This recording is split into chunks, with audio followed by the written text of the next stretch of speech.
ओम श्री गणेशाय नमः। श्री शिव महापुराणे विद्यायां रुद्र संहितायां तृतीय पार्वती खंडे षड्विंशो अध्याय। हिंदी अनुवाद। ब्रह्मा जी ने कहा, उन मुनियों ने के अपने लोक को चले जाने पर सृष्टिकर्ता शिव जी ने स्वयं देवी की परीक्षा करनी चाहिए। परीक्षा के बहाने से प्रसन्नचित शिव जी जटाधारी रूप धारण कर वे गौरी शंकर शिखर की ओर गए।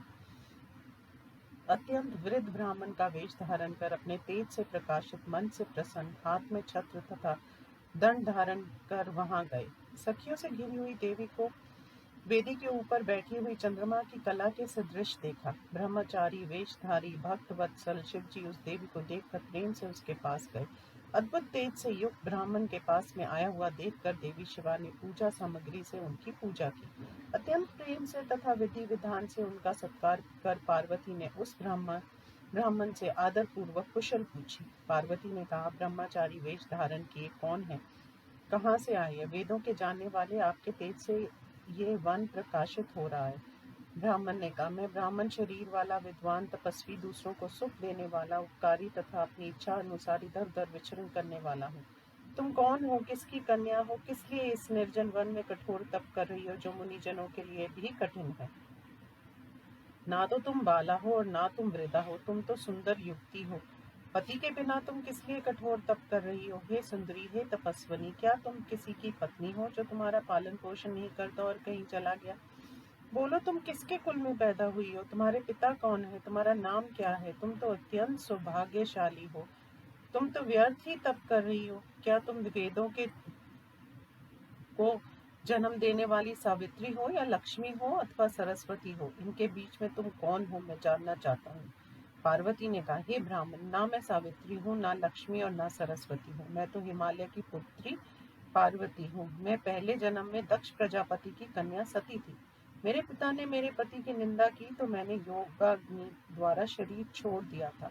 इस जन्म में भी भाग्यवश मुझे शिव जी मिले थे, किंतु वे कामदेव को जलाकर और मुझे छोड़कर चले गए।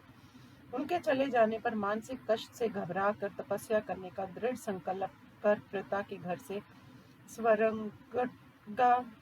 गंगा के तट पर चली आई।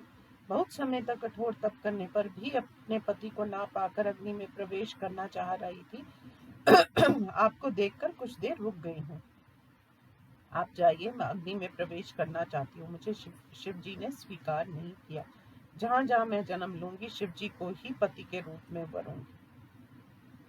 ब्रह्मा जी ने कहा। इतना कहकर पार्वती उस ब्राह्मण को देखते ही देखते बार बार रोकने पर भी अग्नि में प्रवेश कर गई, किंतु शिव जी के प्रभाव से पार्वती के लिए वह अग्नि चंदन के घोल के समान शीतल हो गई।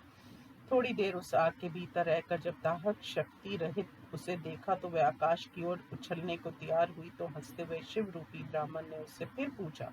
ब्राह्मण ने कहा, हे सुंदरी, तुम्हारा ये कैसा तप है जिससे तुम कुछ भी नहीं समझ पा रही हो?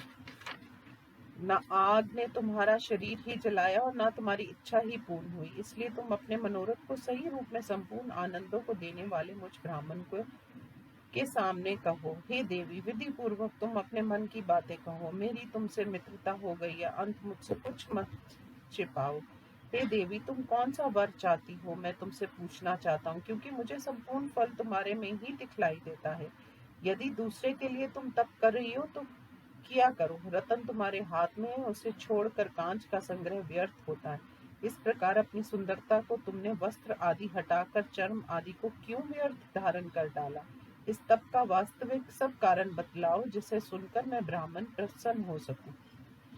ब्रह्मा जी ने कहा। इस प्रकार जब उस ब्राह्मण ने पूछा तो अंबिका ने अपनी सखी को उत्तर देने के लिए प्रेरित किया और उसी के मुख से सब कहलवा दिया। पार्वती द्वारा प्रेरित प्राण प्रिय तपस्या के रहस्य को जानने वाली विजया नामक सखी ने ब्रह्मचारी से सखी ने हे साधु, मैं पार्वती के उत्तम चरित्र तथा तपस्या करने के कारण को कहती हूँ, यदि तुम सुनना चाहते हो। मेरी ये सखी गिरिराज हिमालय की कन्या है। ये पार्वती नाम से प्रसिद्ध है। इसकी माता का नाम मीना है। इसका विवाह अभी नहीं हुआ और ये शिव के अतिरिक्त किसी को पति के रूप में नहीं चाहती, इसलिए इसने 3000 वर्ष तपस्या की। उसी के लिए मेरी सखी ने ऐसा तप प्रारंभ किया।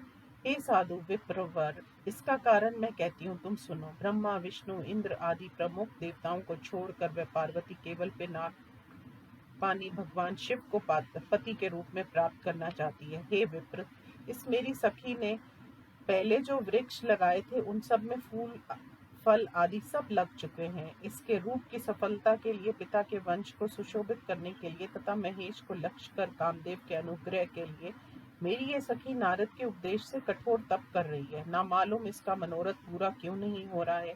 हे विप्र, जो तुमने मेरी सखी के मन की बात पूछी थी वह मैंने प्रेम पूर्वक कह दिया है। अब और क्या सुनना चाहते हो? ब्रह्मा जी ने कहा। विजया की इस प्रकार वास्तविक वचनों को सुनकर हे नारद, वह ब्रह्मचारी शिव हंसते हुए कहने लगे। जटाधारी ने कहा, सखी द्वारा कही गई ये बातें परिहास जैसी लग रही हैं। यदि यह सत्य है तो देवी अपने मुख से कहे। ब्रह्मा जी ने कहा, उस जटाधारी ब्राह्मण के ऐसा कहने पर पार्वती देवी ने उस ब्राह्मण से उन सभी बातों को अपने मुख से कहा। इस प्रकार श्री शिव महापुराण में शिवा जटिल संवाद नामक 26वां अध्याय समाप्त। ओम नमः शिवाय।